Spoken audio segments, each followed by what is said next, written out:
በንግግር የጣልናቸው ብዙ ሰዎች አሉ። በቃል ያደቀቅናቸው። አንተ ብሎ ክርስቲያን፣ አንቺ ብሎ ክርስቲያን፣ አንተ ብሎ ካህን፣ አንቺ ብሎ አንተ ብሎ ካህን፣ አንተ ብሎ ሰባኪ፣ አንተ ብሎ ዲያቆን፣ አንተ ብሎ መምህር፣ አንተ ብሎ ዘማሪ፣ አንተ ብሎ ሰንበት ተማሪ፣ አንቺ ብሎ እንዴት አንቺ የቡና ቤት ስትሆይ እንዴት ቤተክርስቲያን ገባሽ ብለን ምናሸሻቸው ስንት ሰዎች አሉ። ምናሸማቅቃቸው ያንዳንዶቹን ንስሐ ከገቡበት በኋላ ያንን እየጠቀስን አንተ እኮ ማለት ሌባ ነህ እያልን ንስሐ ገብቶ እግዚአብሔር የተወለትን ኃጢአት እኛ ከፋይል እያወጣ እግዚአብሔር የረሳለትን ኃጢአት እኛ እያስታወስን እየወጋን ምናቆስለው ስንት ሰው አለ። ስንት ሰው በእኛ ምክንያት ወድቀዋል።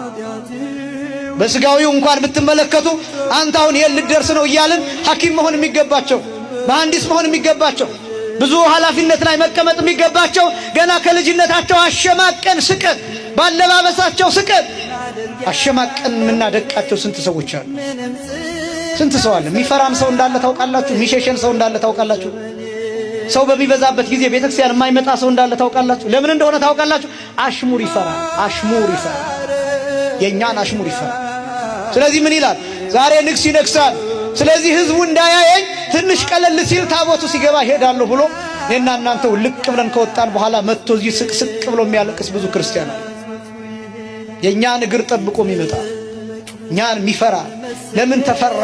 ለምን ተሸሸ? እነዚህ ነገሮች ከምን የመጡ እንደሆኑ ታውቃላችሁ? የኢየሱስን ማህተም በስጋችን አልተሸከም። ኢየሱስ አልገባን።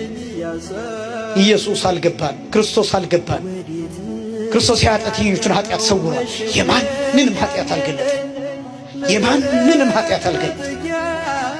የማንንም ክርስቶስ ያሳየን ይሄን እውነተኛ ክርስቲያን የክርስቶስን ማንነት ተመልክቶ አርአያነቱን ምሳሌነቱን የሚከተል ሁላችንም ለዚህ የበቃን ያድርገን።